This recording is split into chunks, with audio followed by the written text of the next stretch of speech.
Bwana Yesu asifiwe sana. Mimi ni Paulo Bendela, askofu mkuu wa makanisa ya Ufunuo Tanzania. Nachukua nafasi hii kukukaribisha katika kipindi cha neno la Mungu ambacho sasa kitafanyika kuwa baraka katika maisha yako ndani ya dakika chache zinazokuja. Ebu acha Mungu akubariki katika usikivu wako. Tushirikiane mimi na wewe kupata baraka hizi za mkate wa kiroho kutoka katika nyumba ya Roho Mtakatifu. Mungu akubariki sana. Yohana sura ya 10 mstari wa 9. Asoma, mimi ndimi mlango. Yesu anasema watu wasiwatishe. Mimi ndimi mlango.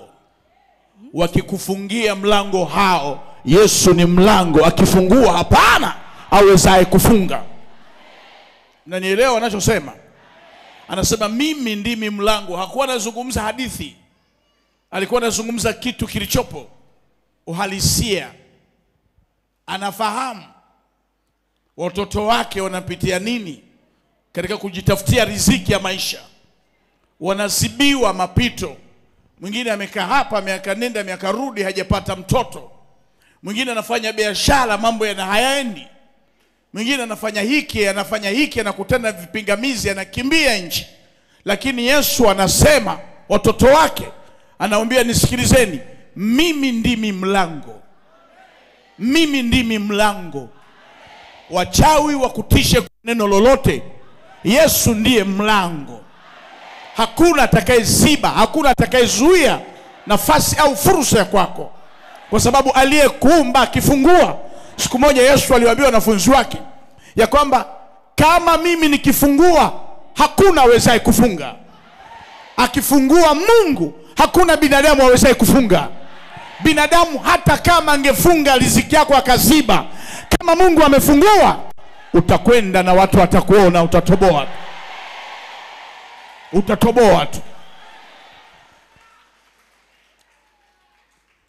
Mwambie jirani yako, Yesu ndiye mlango. Sawa sawa. Kuna watu wametutisha huko duniani. Utaniona. Utaniona. Yaani anakuambia kabisa utaniona kama utaishi hapa Dar es Salaam. Yesu ndiye mlango. Tutaona kama utaolewa. Acha hizo bwana. Aliyemleta duniani ni Mungu. Yeye ndiye mlango. Tutaona kama wewe utajenga. Tutaona nimekuacha. Tuone kama utafika mbali. Mlango haujafungwa, mtu asikutishe.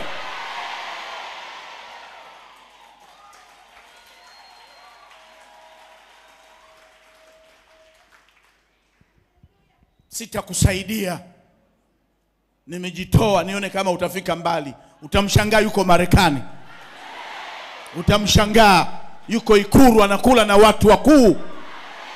Maandiko yameandikwa hivi, Mungu humuinua mnyonge na kumketisha pamoja na wakuu. Uzao wako ni lazima upande, watu wakatae, wasikatae, utapanda.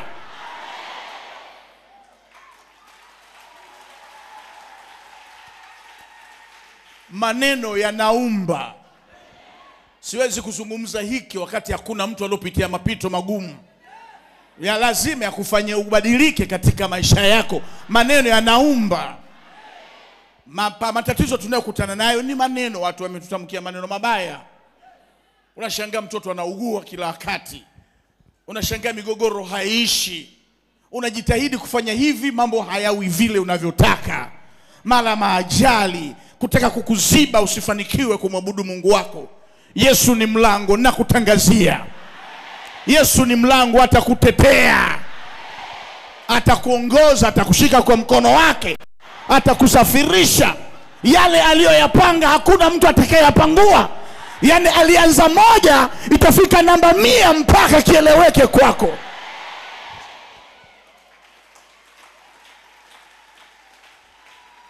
Ninaifahamu kazi yangu, lazima nithibitishe uwezo mamlaka ya yeye aliyetuumba, ya kwamba ana nguvu, ana upendo, ana huruma dhidi yetu. Kwa hiyo kile kilichokuwa kimesimama mbele kuziba mlango wako, leo napita nacho hapa. Yani whether wewe ulikuwa ni dini gani, leo uko hapa, watu waseme hivi, yeye akisha kumulikia nuru, hakutakuwa na giza itakaromurika, hata kama ni usiku. Hata kama ni usiku, utatembea. Usiogope. Mwambie jirani yako, usiogope. Yesu ni nuru, atakusaidia. Haleluya. Soma kitabu cha Zaburi sura ya 24 mstari wa 7 na wa 8. Inueni vichwa vyenu enyi malango. Mwambie jirani yako, inua kichwa chako. Inueni vichwa vyenu enyi malango. Inukeni enyi malango ya milele. Inukeni enyi malango ya milele. Mfalme wa utukufu apate kuingia. Mfalme wa utukufu apate kuingia. Ni nani mfalme wa utukufu? Ni nani mfalme wa utukufu? Bwana mwenye nguvu hodari. Bwana mwenye nguvu hodari. Tunazungumzia Bwana mwenye nguvu hodari. Bwana hodari wa vita. Yeye ni Bwana, alafu ni hodari wa vita. Inueni vichwa enyi malango. Unajua kwa nini Roho Mtakatifu alinipa nizungumze hichi kitu cha malango? Mtu yeyote anahitaji mtu. Mtu yeyote anahitaji mtu. Kazi yoyote unayotaka ifike mahali unapotaka, unahitaji mtu. Iwe ni biashara, unahitaji mtu wa kukupeleka Uturuki, China na hivi. Unahitaji mtu. Una ujauzito wako, unahitaji daktari kukumonitor. Unajua kuimba vizuri, unahitaji mtu. Sawa, umepata mchumba, mmeshachumbiana, mmekubaliana, mnahitaji watu. Watu huo wanakwama kwa sababu gani? Ukifanya kazi, ukaona umefika mahali kazi ile, utukufu wa Mungu unakwenda kujidhihirisha, anatokea mtu anaziba. Weidha kwa maneno, weidha kwa matendo. Anaziba usipate pa kutokea. Hiyo ni mlango. Unaona kabisa mtu amekuchumbia, imefikia hatua sasa uchumba umeiva, amekaribia kutoa mahali, anaibuka mtu, anaziba, anakuharibia. Unashangaa, unampigia mtu simu hapokei, na mlivyokuwa mwanzo sivyo mtakavyokuwa tena. Mtu anakuzibia njia. Soma Kutoka sura 5 mstari wa 2. Farao akasema, Bwana ni nani hata nisikilize sauti yake? Farao ndiye anamwambia Musa, Bwana huyo unayemwambia niwape ruksa na Waisraeli watoke, Bwana ni nani hata nisikilize sauti yake? Hivi unafikiri umekaa hapo ulipo hakuna mtu aliyezuia?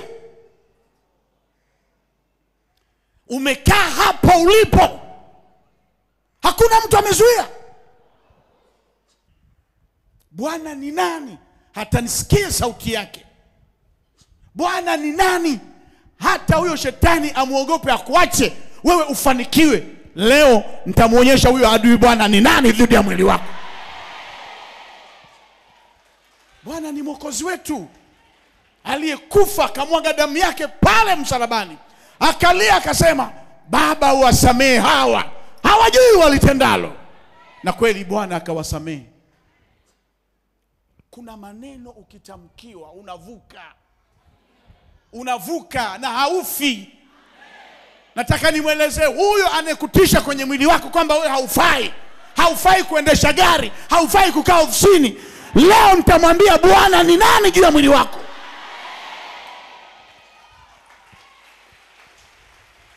Farao anamwambia Musa, Bwana ni nani hata niwape ruksa wana wa Israeli waende nchi ya Kanaani wakafanikiwe?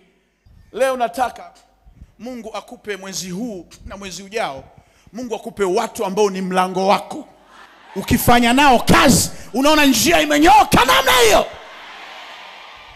Inua mkono wako juu, sema napokea mlango. Napokea mlango. Hakuna atakaye uziba. Malizia kwa kusema katika jina la Yesu. Imekuwa kwako kama ulivyoamini katika jina la Yesu aliye hai. Ndugu mtazamaji wangu katika Yesu Kristo, nachukua nafasi ya kipekee sana kukushukuru kwa kutoa muda wako wa kunisikiliza na kumsikiliza Roho Mtakatifu alivyokuwa akitubariki mimi na wewe. Karibu sana siku nyingine tena kama siku hii ya leo. Tuendelee kushirikiana mimi na wewe kubarikiwa katika Kristo Yesu. Ninazungumza kutoka katika ofisi ya kanisa letu makao makuu jijini Dar es Salaam, Kimara Bonyokwa. Ndipo kanisa letu kuu lilipo. Lakini kwa kweli napenda kukushirikisha baraka hizi ikikubariki. Makanisa yetu yapo katika mikoa yote na wilaya zote katika nchi yetu ya Tanzania. Mungu akubariki ikikupendeza kututembelea katika makanisa yetu. Kokote utakakokuwa unatamani kupata mafundisho ya kanisa letu, unaweza kuuliza kanisa la Ufunuo mahala popote lilipo. Utapata maelekezo. Lakini hapo chini kwenye skrini yako unaweza kuona namba za simu zikitembea. Unaweza kupiga simu. Ukipiga simu utapewa maelekezo kwa namna ipi unaweza kufika katika kanisa letu la Ufunuo. Mungu wa mbinguni akubariki sana. Asante sana.